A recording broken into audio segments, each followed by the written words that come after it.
हो गई चालू। तो आपका स्वागत है एक नए पॉडकास्ट में। आज हमारे साथ मौजूद है अक्षय कृष्ण जी, जो कि वृंदावन से आए हैं, कथावाचक भी हैं, और इनसे परिचय इनका खुद ही इनके शब्दों से सुनते हैं। जी, राधे राधे, जय श्री कृष्ण। ये आपकी दाननगर न्यूज़ के जितने भी दर्शक हैं उनको राधे राधे, एवं आपकी टीम को ढेर सारे राधे राधे। और बड़े ही हर्ष के साथ में ये कहना पड़ रहा है कि आज आपने इतना समय निकाला और हमें और आपके लिए ये समय दिया। ये बड़ी प्रभु की बड़ी कृपा है और बड़ा अच्छा लगा आपसे मिल करके और आपसे बातें करके। लगता है कि बहुत ही अच्छा लगेगा और जहाँ तक प्रयास रहेगा कि आप जैसे भी हमसे शास्त्रों के बारे में या ब्रजधाम के बारे में जो भी आप प्रश्न करने का प्रयास करेंगे और हम भी उन सब प्रश्नों का जवाब देने की और पूर्ण रूप से कोशिश करेंगे, आपको संतुष्ट करने का प्रयास करेंगे। तो महाराज जी ऐसे बात करते हैं कि आपने ब्रजधाम की भी बात की है। ब्रजधाम की बात करें तो पिछले पॉडकास्ट में गोवर्धन महाराज की बात भी की थी। तो इस बार जैसे कि आप रहने वाले वृंदावन के हैं, जी जी। तो ऐसी कुछ वृंदावन की लीलाएं जो लोगों को आकर्षित करती है, उनकी तरफ आप ध्यान कैसे खींचना चाहेंगे? वृंदावन की लीलाओं के बारे में अगर आप बात करें तो वृंदावन का तो कण कण ही कृष्ण है, कण कण में राधे रानी है। वृंदावन कहते हैं ना कि लोग कहते हैं कि वृंदावन जाओ तो सोच समझ के जाना चाहिए, क्योंकि अगर एक बार जो वृंदावन पहुंच गया तो वो फिर वहां से लौट नहीं पाता। क्योंकि यहाँ से तो वो सब कुछ लेकर के जाएगा, लेकिन वहाँ सब कुछ नहीं लिया जाएगा। क्योंकि हमारे प्रभु हैं बांके बिहारी जी, ठाकुर जी, राधा रानी, उनका आकर्षण ही ऐसा है कि जो भी भक्त जाता है तो वो अपने आप को लोटा लोटा सा मानता है। ये मानो। तो बात करते हैं कि सबसे पहले अपन बात करते हैं कि अगर जी वृंदावन का नाम आता है तो सबसे पहले ऊपर ऊपर लिस्ट में नाम होता है बिहारी जी का। जी। तो बिहारी जी की बात करते हैं, तो बिहारी जी में ऐसा क्या आकर्षक है कि लोग जाते हैं, उनकी आंखों की तरफ देखते हैं और आंखों की तरफ देखते ही वो मोहित हो जाते हैं। ऐसा क्या हुआ कि बिहारी जी की तरफ जादू करते हैं? बिहारी जी जादू नहीं करते, बिहारी जी सबके अंदर है। ऐसा लगता है लौकिक जीवों को कि बिहारी जी आकर्षण कर रहे हैं, बल्कि बिहारी जी सबके अंदर हैं, बांके बिहारी जी। और ऐसा कोई भी स्थान नहीं, ऐसी कोई भी जगह नहीं है जहाँ हमारे बांके बिहारी जी नहीं हो। और ये बात सच है कि अगर उनकी तरफ कोई अगर कुछ क्षण के लिए अगर उनकी आंखों में आके डाल करके देख लें तो फिर तो पहले भी पौराणिक कथाएं आती रहती हैं और कई भक्तों की कथाएं भी हैं कि लोग कहते हैं कि पहले भी कई ऐसे भक्त थे और वहाँ बिहारी जी के दर्शन करने के लिए पहुँचे थे, तो वहाँ जैसे ही बिहारी जी को देखा तो बस वो बिहारी जी में खो ही गए। ये मानो कि फिर वहाँ से वो आए ही नहीं। कई लोग तो ऐसे हैं, आज भी आप अगर बिहारी जी दर्शन करने जाओगे ना तो वहाँ जाकर के देखना कि आपको ऐसे कई जगह फोटो लगे मिलेंगे आपको उस गलियों में जहाँ बिहारी जी दर्शन करने जाएंगे, मंदिर में जाएंगे आप तो सबसे पहले कुंज गलियाँ हैं, छोटी छोटी गलियाँ, उनमें होकर के निकलना पड़ता है और बहुत ज़्यादा भक्तों की भीड़ हुआ करती है। तो वहाँ जब आप देखोगे तो वहाँ आपने देखा होगा कि जो गुमशुदा हो जाते हैं लोग कि इनकी तलाश है, तो वो परिवार वाले भी उनको ढूंढ नहीं पाते, क्योंकि वो सभी उन कुंज गलियों में ऐसे खो जाते हैं और फिर कभी कहीं कोई ना कोई और भगवान की भक्ति में लीन हो ही जाते हैं। ऐसा वृंदावन का एक अलौकिक ही और बड़ा ही प्रेम रूपी वातावरण। जैसे आप बोल रहे हैं कि भक्ति में उनकी में कृष्ण भगवान की सम्मा खो ही जाते हैं जी। एक चीज और वृंदावन में देखने को मिलती है कि बिहारी जी के मंदिर का जो दृश्य है कि ये 5 मिनट में या 10 मिनट में पर्दा लगाया जाता है, खोला जाता है। इसके पीछे क्या रहस्य है? इसके पीछे रहस्य ये है कि हमारे बांके बिहारी जी इतने बड़े दयालु हैं, इतने बड़े करुणा निधान है वो, कि देखो आप, जो भगवान कृष्ण का जिस समय जन्म हुआ था तो भगवान कृष्ण केवल 6-7 दिन के थे उसी समय, और पूतना थी वो भगवान को विष पिलाने चली आई थी। तो जो गति भगवान कृष्ण ने माता यशोदा को बहुत बाद में मिली दी थी वो गति पूतना को भगवान ने पहले ही दी थी। इतने बड़े दयालु हैं। इसलिए जो भक्त अगर भगवान यानी बिहारी जी के दर्शन करने जाते हैं ना, तो अगर उनके नेत्रों में देखते हैं, तो ये समझो कि कहते हैं कि बिहारी जी उनके पीछे पीछे चल देते हैं, कहीं बिहारी जी चले नहीं जाए, वृंदावन छोड़कर चले नहीं तो जाए, इसलिए इसलिए पर्दा होता है। हाँ, इसलिए वो पर्दा लगाते रहते हैं और खोलते रहते हैं। जैसे बात करते हैं कि वृंदावन में अगर वृंदावन के पेड़ों की बात करें तो वृंदावन के पेड़ों की जो बनावट है हाँ वो कहीं भी देखने को नहीं मिलती। ऐसा उसमें क्या है कि वृंदावन के पेड़ों की जो बनावट है वो तो अलग ही पाई जाती है। हाँ, आप बिल्कुल सही कह रहे हैं। वृंदावन के जो पेड़ों की बनावट है ना, वो इसलिए इतनी रमणीय है, इतने सुरक्षित वृक्ष हैं वो, कि वहाँ पर जितने भी ब्रजवासी हैं, वृंदावन वासी हैं, या जितने भी भक्त हैं बाहर से आए हुए जो वृंदावन में वास कर रहे हैं, तो वो कभी भी वृक्षों से ऐसे, जैसे कई टहनी अगर आ भी जाती है ना, सुखताल आप कभी गए हैं? सुखताल नहीं गए होंगे। नहीं सुखताल में आप जाकर के देखना, वो एक बट वृक्ष है, हाँ। जहाँ सुखदेव जी ने और भागवत कथा को राजा ऋषि परीक्षित को कथा श्रवण कराई थी। तो वहीं पर आप जाकर के देखना कि वहाँ एक बट वृक्ष है, तो वो क्या है कि उसकी टहनियाँ, उसकी डालियाँ जहाँ तक जाती हैं तो उनको जाने देते हैं, काटते नहीं हैं। इसी तरह से वृंदावन में किसी भी वृक्ष को काटा नहीं जाता, ना उसको छाटा जाता है। जैसे फलते हैं फूलते हैं, उसी तरह से वृक्ष फल फूलते रहते हैं, क्योंकि कहते हैं कि वृंदावन में भक्ति माता वास करती है। भक्ति माता की जो वृद्धावस्था थी, और वो वृंदावन में ही प्रौढ़ हुई थी। अच्छा, कि आप ऐसा कोई रहस्य या कोई कहानियाँ आप बिहारी जी की बताना चाहें कि जो लोगों को सुनने में अच्छा भी लगे? बांके बिहारी जी, देखो बांके कहते हैं 3 जगह से टेढ़े। कहे तो क्या है कि देखो, कमर से भी टेढ़े, आपने देखा वो खड़े रहते हैं तो हाथों में मुरली होती है, इधर से वक्षस्थल से भी टेढ़े और ऊपर से फिर गर्दन भी उनकी टेढ़ी। तो बांके का अर्थ होता है 3 जगह से टेढ़े। और एक बांके का अर्थ ये भी होता है कि वो सबसे प्रेम करते हैं। हाँ, सबसे प्रेम करते हैं बांके बिहारी जी, चाहे कोई कितना भी दुष्ट क्यों ना हो, कैसी भी दुष्प्रवृत्ति का क्यों ना हो कोई भी व्यक्ति, और अगर वो अपने आप को बांके बिहारी जी को अपना सब कुछ मान लेते हैं, तो ये समझो वो सारे पापों से मुक्त हो जाते हैं। और वृंदावन में वास वही कर सकता है जिस पर राधा रानी की कृपा हो। श्री राधे रानी की कृपा के बिना वृंदावन में वास होना बहुत दुष्कर है, मुश्किल हो पाता है। तो बात करते हैं कि वृंदावन की बात चल रही है इस समय, तो जैसे कहा जाता है कि अगर आप एक बार वृंदावन आते हैं तो आपको नरक लोक जाना नहीं पड़ेगा। हाँ बिल्कुल, ये सुनने भी आता है, सोशल साइट पे चल भी रहा है। जी। तो ऐसा क्या कारण माना जाता है कि अगर आप वृंदावन आते हैं तो आपको नरक में नहीं जाना पड़ेगा? वृंदावन में पहुंचने से नरक नहीं जाना पड़ता, ये बात सत्य है। क्योंकि वृंदावन है ना, वृंदावन तीर्थों का, जितने भी तीर्थ हैं हमारे यहाँ भारत भूमि में, हमारे विश्व में जितने भी तीर्थ हैं, वो तो सभी तीर्थ ही हैं, लेकिन वृंदावन साक्षात भगवान का घर है। इसलिए एक बार जो वृंदावन पहुंच जाते हैं वो कभी भी नरक नहीं जा सकते, ये सत्य है। तो ऐसी मान्यता मानी जाती है कि अगर जो वृंदावन आ सकता है तो वो नरक में नहीं जाएगा। हाँ, नहीं जाएगा नरक, बिल्कुल नहीं जाएगा। अच्छा, और बात करते हैं कि अब राधा रमन जी की बात करते हैं कि जी, राधा पूरे राधा रमन जी बात करें, पूरे वृंदावन सबसे छोटी मूर्त है। हाँ। और सबसे रच पच के श्रृंगार उनका ही होता होगा। श्रृंगार सबका होता है। तो जैसे कहा जाता है कि वो एक सालाग्राम में से प्रकट हुए, तो ये सच है इस चीज के लिए? हाँ बिल्कुल सत्य है।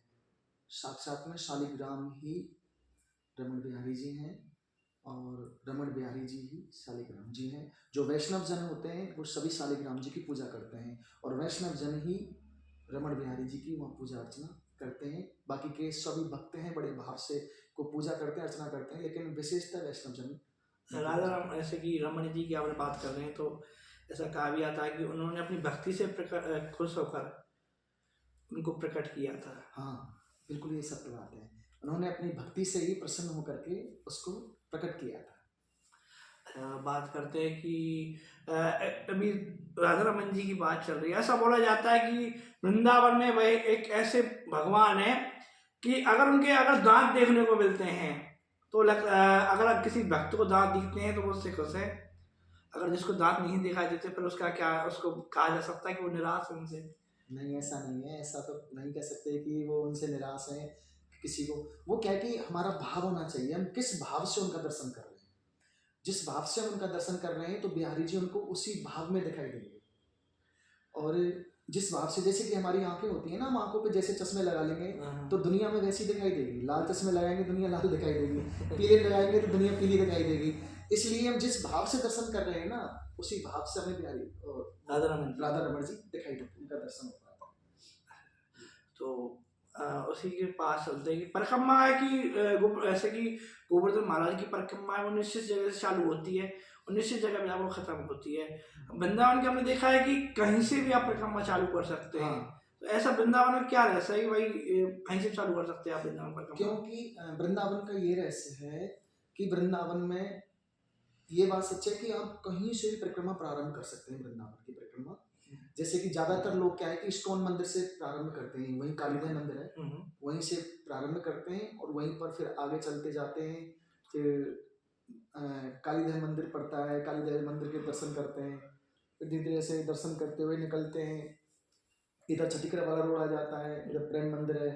प्रेम मंदिर के भी भक्त आजकल देखो आप, प्रेम मंदिर विश्व में सबसे अग्रणी है। हाँ, तो इसको इस अनुसार की है कि वृंदावन की परिक्रमा कहीं से भी शुरू हो सकती है। हाँ बिल्कुल, कहीं से भी कर सकते हैं वृंदावन में परिक्रमा प्रारंभ। और इसका गूढ़ रहस्य ये है कि क्योंकि बिहारी जी हमारे ठाकुर जी ब्रज में वास करते हैं, वृंदावन में वास करते हैं, वो कभी भी वृंदावन छोड़ करके नहीं जाते। वृंदावन हमने में देखा भी है कि हाँ, वृंदावन की परिक्रमा हर कोई दे नहीं पाता, सबसे कम परिक्रमा है गोवर्धन से कम परिक्रमा है, पर हर कोई हाँ, व्यक्ति दे नहीं पाता है उसको। ये वृंदावन वास राधा रानी की कृपा से ही मिल सकता है। क्योंकि राधा राधा का उल्टा करते हैं ना तो धारा होता है, और धारा का मतलब होता है प्रेम, प्रेम की धारा। भगवान कृष्ण यानी ठाकुर जी हमारे, उनको केवल प्रेम से ही वश में किया जा सकता है। अगर हमें ब्रजवास करना है तो राधा रानी को ही प्रसन्न करना पड़ेगा, राधा रानी का जाप करना पड़ेगा। अगर हम राधा रानी का जाप करेंगे तो ही हमें ब्रज में वास मिलेगा और वृंदावन वास मिलेगा। ये बड़ी अलौकिक छवि है उनकी। काली देह की बात करते हैं कि काली देह का वृंदावन में एक अलग महत्व है, तो ऐसा क्या महत्व वृंदावन का माना जाता है काली देह का? काली देह के बारे में ये है कि देखो, काली देह की एक प्राचीन कथाएं भी आती हैं शास्त्रों में कि एक बार क्या हुआ कि एक नागालैंड नामक द्वीप था। काली देह के बारे में बता रहे हैं हम, एक काली देह कौन सा स्थान है। तो उस नागालैंड नामक द्वीप में क्या हुआ कि उसी में एक सर्प रहता था, ये कालियानाग, जिसका नाम कालीदेह में जो रहता था ना, ये कालियानाग वही रहता था ये नागालैंड नामक द्वीप में। तो नागालैंड द्वीप में क्या होता था कि भगवान विष्णु का वाहन था गरुड़। तो गरुड़ आकर के वो बार बार अपनी चोंच से प्रहार करता था। वहां नागालैंड में बहुत सारे नाग रहा करते थे, तो कुछ नागों को तो वो मार देता था, कुछ नागों को परेशान करता था, तंग करता था, कुछ नागों को खा जाता था। तो इस वजह से सभी नाग परेशान हो गए। उन्होंने क्या किया, एक योजना बनाई, सभी नाग एकत्रित हुए। तो सभी नाग वासुकी नाग के पास पहुंचे। वासुकी नाग कौन सा है? जो वासुकी नाग वो है जो समुद्र मंथन के समय मंदराचल पर्वत को रई बनाया था ना, और वासुकी नाग को रस्सी बनाया था। तो उस समय क्या हुआ कि उस वासुकी नाग के पास पहुंचे, तो उन्होंने फिर कहा कि देखो वो गरुड़ आते हैं, भगवान का वाहन है, हम कुछ कह नहीं पाते, और वो बेवजह आकर के निर्दोष सांपों को मार देते हैं, खा जाते हैं। चलो खाते हैं वो तो सब ठीक है, लेकिन बेवजह और सता करके भाग जाते हैं, तो इसके लिए क्या करें। तो वासुकी नाग ने उन्होंने क्या किया कि एक योजना बनाई और उन्होंने ब्रह्मलोक में पहुंचे, ब्रह्मा जी से जाकर के कहा कि देखो ब्रह्मा जी, हमारा साथ दो, हम बहुत, हमारी ये पूरी सर्प प्रजाति है पूरी बहुत ज्यादा परेशान है, गरुड़ ने परेशान कर रखा है। तो उन्होंने कहा फिर हम क्या करें बताओ, कि कोई ऐसा विधान बनाओ जिससे कि ये जो सर्प हैं वो बच जाए बेचारे। तो ब्रह्मा जी ने कहा ठीक है, एक काम करते हैं, प्रत्येक अमावस्या को एक नाग आप और इस गरुड़ के लिए भेंट कर दिया करो। तो सभी नागों ने इस बात पर सहमति जता दी। तो क्या होता था कि एक नाग हर अमावस्या को और उस गरुड़ के लिए भेंट किया जाता था। तो कालिया नाग ने क्या किया, जो सर्प जो भेंट के लिए जाता था उस सर्प को कालिया नाग खा जाता था। हाँ, इस बात से फिर गरुड़ बहुत ज्यादा परेशान हो गए। गरुड़ ने देखा कि जो भेंट मुझे सर्प दिया जाता है वो सर्प को ये कालिया नाग खा जाता है, फिर क्या करें। तो क्या हुआ, फिर गरुड़ ने कालिया नाग पर प्रहार करना शुरू कर दिया। अब जैसे ही कालिया नाग पर प्रहार करना शुरू किया तो इधर आगे चलते हैं तो देखो एक यमुना जी जो बहती हैं, यमुना माता का जल था वो बहुत बड़े एक बीच में होकर के रुका हुआ था। हाँ। तो वहीं पर एक ऋषि थे, वो ऋषि वहां घोर तपस्या किया करते थे। और जैसे ही वो ऋषि तपस्या करते थे, और तो उस समय क्या होता था कि उन ऋषि की सभी जलीय जीवों के प्रति श्रद्धा थी, क्योंकि वो अंदर जल में बैठ करके घोर तप किया करते थे। तो गरुड़ वहां आता था तो उनको जलीय जीवों को परेशान करता था। तो एक दिन उन ऋषि ने क्या किया, उस गरुड़ को श्राप दिया कि गरुड़ आज के बाद आप यहाँ नहीं आओगे, अगर यहाँ आओगे तो ये ठीक नहीं रहेगा, आप चाहे भगवान के वाहन हैं, आपको बख्शा नहीं जाएगा, मैं आपको श्राप दे दूंगा। तो इसलिए फिर गरुड़ वहां आने से संकोच करता था। तो काली नाग ने उस जगह फायदा उठाया, वहीं पूरे परिवार के साथ रहने लग गया वो। तो वहीं रहता था उसने। अब आप भी जानते हैं कि जब कालिया नाग के बारे में कहते हैं कि कालिया नाग हजारों फन के नाग था, वो कई फन थे उसके अंदर, और वैसे भी उसके मुंह से भाप निकलती थी। उसके द्वारा तो पूरा कालीधर का जल ही इतना विषैला हो गया था कि गाय भी नहीं पी पाती थी, कोई नहीं पी पाता था। पक्षी भी अगर उड़ करके जाते थे तो कहते हैं वो पक्षी भी उस कालीधर में जाके गिर जाते थे। ये कालीधर की विचित्र लीलाओं का वर्णन है। और वहां पर भगवान ने, आप तो जानते हैं कि भगवान तो सब जानते हैं कि आप बाहर से क्या हैं और अंदर से क्या हैं। तो इसलिए फिर भगवान ने क्या किया कि वो अपने सखाओं को लेकर के गए, कुछ क्रीड़ा का ऐसा गेंद बल्ले का जो खेल होता है उसके दिखाया, तो उसके आधार से काली नाग वो कहानी सब जानते हैं। भगवान तो लीलाएं करते ना। बिल्कुल। ब्रज की बात करें तो ब्रज की रज की बात करते हैं जी। तो हमने देखा है कि ब्रज की रज में लोग लोट पोट उसमें होके उसमें नहा रहे हैं, उसको शरीर पर लगा रहे हैं। तो ऐसा क्या महानता मानी जाती है कि ब्रज की रज को लगाए से क्या महत्व मिलता है हम लोगों को? ब्रज की रज में आपको पहले भी निवेदन किया कि वृंदावन के कण कण में श्री कृष्ण हैं।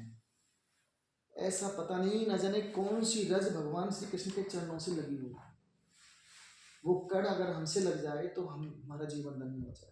राधा रानी के चरणों से अगर वो रज लगी हो, अगर वो हमसे लग जाए तो हम कृतार्थ हो जाए, हम धन्य हो जाए। ऐसा बोला भी जाता है कि अगर कोई स्किन प्रॉब्लम होती है और उस रज को लगा लिया जाता है तो दिक्कत। स्किन प्रॉब्लम्स नहीं, सारी प्रॉब्लम्स जितनी भी समस्याएं होती हैं वो सारी समस्याएं ब्रज रस से ठीक हो जाती हैं, बिल्कुल ठीक हो जाती हैं। इतनी शक्ति है। हाँ, बहुत बड़ी शक्ति है। लेकिन शक्ति के साथ साथ में जो जिस भाव से जाते हैं उनको मन में भाव भी होना चाहिए। भाव जरूरी है। हाँ, बिना भाव के कुछ नहीं।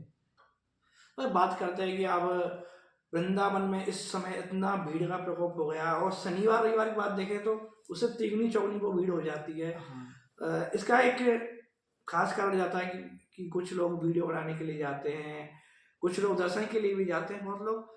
तो अगर मान लीजिए कि वीडियो के लिए वो जाते हैं तो क्या उनको लाभ मिलेगा वृंदावन जाने का? देखो, अगर आप वृंदावन जाओगे घूमने के लिए, पिकनिक मनाने के अगर मन से जाओगे तो वहां केवल आपको छोटी छोटी गलियां दिखाई देंगी। और यदि आप जा रहे हो वृंदावन भाव से कि मुझे बिहारी जी के दर्शन करने हैं, मुझे ठाकुर जी के दर्शन करने हैं, तो आपको वृंदावन के हर पत्ते पत्ते पर, हर कण कण में आपको श्री कृष्ण दिखाई देंगे। और मैं इसलिए ये कह रहा हूँ कि आप जो कह रहे थे ना कि पिकनिक बनाने के बहाने जाते हैं, मैं ऐसे भक्तों को कहना चाहता हूँ कि रील्स बनाने के लिए जा रहे हैं, वीडियो शूट के लिए जा रहे हैं, तो नहीं, देखो ये गलत है जो ऐसे भाव से जाते हैं कि हम पिकनिक मनाने जा रहे हैं, वीडियो शूट करने जा रहे हैं, या कुछ अभद्रताएं अश्लीलताएं करने जाते हैं। ये बहुत घोर अपराध करते हैं। और वृंदावन में पहुंच कर भी वो लोग नरकगामी हो जाते हैं। सीधी सी बात है, आपको बता रहे हैं। ये नहीं है कि आप वहाँ गलत काम करने जा रहे हैं वृंदावन में और वहाँ पहुंच गए तो हम तो बस नरक तो जाएंगे ही नहीं, तो ऐसा नहीं है। जिस भाव से आप जाओगे वैसी ही गति होगी। तो वीडियो अगर बनाने जाते हैं तो उससे आप ब्रज का जो सुख है वो नहीं प्राप्त कर पाएंगे। हाँ, बिल्कुल नहीं कर पाओगे। बात करें निधि वन की, इस समय बात करते हैं कि सबने सुना भी है कि निधि वन शाम को बिल्कुल बंद कर देते हैं, सब लोगों को बाहर निकाल देते हैं। ऐसा क्या रहस्य है कि सब लोगों को रात होते ही वहां से बाहर निकाल देते हैं? निधि वन में रहस्य है कि भगवान श्री कृष्ण है। देखो, निधि वन में मंदिर है ना, उस मंदिर में क्या है कि भगवान के लिए प्रतिदिन जो बिस्तर होते हैं उनको लगाया जाता है, और चादर बड़ी सुंदर तरीके से चादर को बिछाया जाता है, पुष्प वगैरह डाले जाते हैं। और जब वो पुजारी जी महंत उस मंदिर को खोलते हैं, पट खोलते हैं सुबह, तो देखते हैं कि वो ऐसा दिखाई देता है मानो कि यहाँ कोई युगल सोया हो, युगल जी सोए हो, विश्राम किया हो यहाँ। इसलिए कई लोगों ने प्रयास भी किया था कि हम जा कर के देखेंगे, कई लोग छुप भी गए थे। तो क्या है कि कोई तो पागल हो गए, कोई कहते हैं कि कोई लोग हैं अपनी दृष्टिहीन हो गए थे, कई लोग हैं वो शरीर ही छोड़ गए थे, वो मृत्यु को ही प्राप्त हो गए थे। तो क्या है कि कहते हैं कि वहाँ निधि वन में भगवान श्री कृष्ण राधा रानी के साथ, गोपियों के साथ रास रचाते हैं आज भी। और जो वृक्ष आपको दिखाई देते हैं ना, वो सारे वृक्ष जोड़े हैं। हाँ सभी गोपियां हैं, और सभी रात को गोपी बन जाते हैं, फिर वो वृक्ष बन जाते हैं। तो वहाँ पे रात को जो कृष्ण भगवान है हाँ अपनी लीलाएं करने के लिए वहाँ आते बिल्कुल, हैं। लीलाएं करने के लिए आते हैं। बिहारी जी की एक चीज हम नोटिस करते हैं कि जी वहाँ लोग माला बिहारी जी को लूटने के लिए इतनी भीड़ में उतला पतली करते हैं। तो उस माला का ऐसा क्या माना जाता है? बहुत लोग बोलते हैं कि अगर आप उस माला को ले आए तो आप बिहारी जी को अपने साथ ले आए। हाँ ये देखो, ऐसा है कि आप भी जानते हैं कि जो बिहारी जी के चरणों में, भगवान के चरणों में जो चीज चढ़ जाए वही मुक्ति का सर्वोत्तम साधन होता है। चाहे हम मन को चढ़ा दें या मन रूपी पुष्प को चढ़ा दें, अगर हमने उसको चढ़ा दिया, अगर वो बिहारी जी को चढ़ करके, देखो माला से संबंधित नहीं है, अगर बिहारी जी का चढ़ा हुआ प्रसाद भी अगर हमें प्राप्त हो जाए तो भी जीवन धन्य हो जाता है। क्योंकि मालाएं वहाँ क्या है कि बहुत ज़्यादा मालाएं चढ़ती हैं, पुष्प ज़्यादा चढ़ते हैं। और वैसे तो हर कोई बहुत ज़्यादा भीड़ जाती है तो ज़्यादा वस्तुएं ले जाने में बहुत बड़ी असमर्थता है, लेकिन पुष्प ज़्यादातर चढ़ते हैं, मालाएं चढ़ती हैं, तो वो चढ़ करके लोग वहाँ भक्त आते हैं, उनको बांट दी जाती हैं। तो अच्छा है, उनके मन में ऐसा लगता है कि बिहारी जी हमारे साथ आ गए। ये तो भाव की हाँ, बात है। वो भाव रख के भाव चलते हैं तो शायद हो सकता है कि जैसा वो समझ सोचते हैं जी ऐसा हो भी ना हो। जी जी बिल्कुल और बिहारी जी के आगे चल के बात करें राधा वल्लभ जी के मंदिर की, जी। महामंदिर की महत्वता ऐसी क्या मानी जाती है? देखिए, राधा वल्लभ दर्शन दुर्लभ ऐसे बोलते हैं। राधा वल्लभ के दर्शन बड़े दुर्लभ होते हैं, और जिन्होंने वृंदावन आए और आए उन्होंने राधा वल्लभ के दर्शन नहीं किए, राधा वल्लभ के दर्शन भी बड़े सौभाग्य से होते हैं। हर कोई राधा वल्लभ के दर्शन नहीं कर पाता, इसलिए क्योंकि राधा वल्लभ दर्शन दुर्लभ, वो कहावत है, वो एकदम सत्य है। और भगवान की बड़ी सुंदर, बिहारी जी की, राधा वल्लभ जी की, राधा रानी की बड़ी सुंदर, आप जा कर के देखो, उन्हें मूर्तियां नहीं कहा जा सकता, वो साक्षात में राधा रानी और कृष्ण भगवान बिल्कुल श्री कृष्ण है। तो बिहार वृंदावन की आपने बात की, जी तो अब की आपकी तरफ चलते हैं। तो इस समय ऐसे कि देखा जाता है कि बागेश्वर धाम से धीरेन्द्र शास्त्री अपना दरबार लगाते हैं। जी तो हमने देखा है कि आप भी बालाजी में अपना दरबार लगाते हैं, बालाजी का दरबार लगाते हैं। जी जी तो कुछ लोगों के सवाल ये होते हैं कि पर्चा, हाँ उनके दिमाग में आता है पर्चा शब्द, हाँ। तो पर्चे की सत्यता क्या रहती है? देखो, पर्चे की सत्यता क्या, कि ये ऐसा होता है कि हनुमान जी की कृपा है, ये किसी में सामर्थ्यता नहीं है कि कोई किसी के बारे में बता दे। तो ये केवल तप और योग के द्वारा, आराधना के द्वारा, तप के द्वारा ही ये सब संभव है।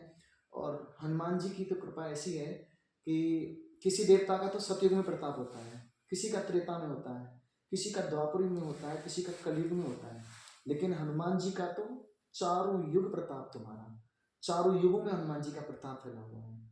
इसलिए ऐसा कोई भी काम नहीं है जो हनुमान जी महाराज नहीं कर सकते। कौन सो काज कठिन जग माही, जो नहीं होत तात तुम पाही। ऐसा कौन सा काम है जो बालाजी महाराज नहीं कर सकते। और हनुमान जी ऐसा नहीं कि अगर धीरेन्द्र शास्त्री जी के ही, ये तो क्या है कि बड़ी कृपा है कि बालाजी की जो अच्छे सुंदर तरीके से आराधना करते हैं, उनकी तपस्या करते हैं, उनके मंत्रों को सिद्ध करते हैं, तो बालाजी कृपा तो कहीं भी किसी पर भी हो सकती है। ये बालाजी को ये नहीं कि व्यक्ति विशेष हों, बालाजी सबके हैं। अरे बात करते हैं कि तो इस समय हम बात कर रहे हैं धीरेन्द्र शास्त्री की गल है, तो उन पे भी बहुत लोग आरोप लगा देते हैं कि इनके लोग बैठे हैं सामने, वो फिक्स कर रखा है, स्क्रिप्टिंग है, तो ऐसे आरोप आप पे भी लगते होंगे। नहीं नहीं, देखो हाँ, आरोप देखो ये तो लगते हैं। अलौकिक जो लोग होते हैं, जो कह सकते हैं नास्तिक प्रवृत्ति के होते हैं, जो हम बालाजी को नहीं मानते, भगवान को नहीं मानते, राम जी को नहीं मानते। कई लोगों ने तो राम जी पर भी प्रश्न उठाए हैं, है ना। राम मंदिर पर देखो आप, कितना बड़ा विवाद चला था, जो आज प्रभु श्री राम की कृपा से आज 22 जनवरी को और इतना भव्य शुभारंभ मंदिर में रामलला विराजमान होने वाले हैं। इसके लिए मैं आपकी टीम को, देवनगर हाँ चैनल वाले टीम को बहुत बहुत बधाई देना चाहता हूँ, और उनके दर्शन, आपके दर्शकों को भी बहुत बहुत बधाई देना चाहता हूँ। रामलला 22 जनवरी को विराजमान होने वाले हैं। तो पर्चे के पीछे सत्यता यह है कि हाँ, लोग कुछ भी कहें, पर आपको अपनी भक्ति में मस्त रहना है। हाँ, पर्चे का ये है कि जो भी परेशानियां होती हैं, वो सच है कि जो परेशानी होगी वो सारी की सारी पहले ही पर्चे पर छप जाती है, पहले ही आ जाएगी। आपको कुछ बोलने की आवश्यकता ही नहीं है, आप केवल जाकर के बैठ जाना। आप जिस भाव से जाओगे ना, वही भाव पर्चे पर आएगा। कुल मिला के बात ही है, आप बोलोगे ना, वही चीज पर्चे पर मिलेगी।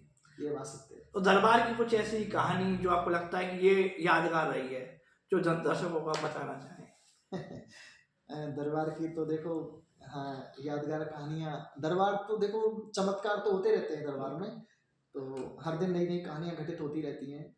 और कई क्या है, ऐसे भी आते हैं कि हर तरह के विचार मन में लेकर के आते हैं, तो उनको भी संतुष्ट करना पड़ता है, उनको भी अच्छे से और समझाना पड़ता है। और दरबार लगाना भी कोई छोटी बात नहीं होती है, ये भी एक बालाजी की कृपा से ही सुलभ हो पाता है, अर्थात ऐसे कोई नहीं लगा सकते। तो बहुत बहुत धन्यवाद हमारे लिए आपको जी समय दिया, उसके लिए बहुत बहुत जी जी, आपके लिए भी जय श्री कृष्णा। जय श्री कृष्ण। 26 27 होते हैं।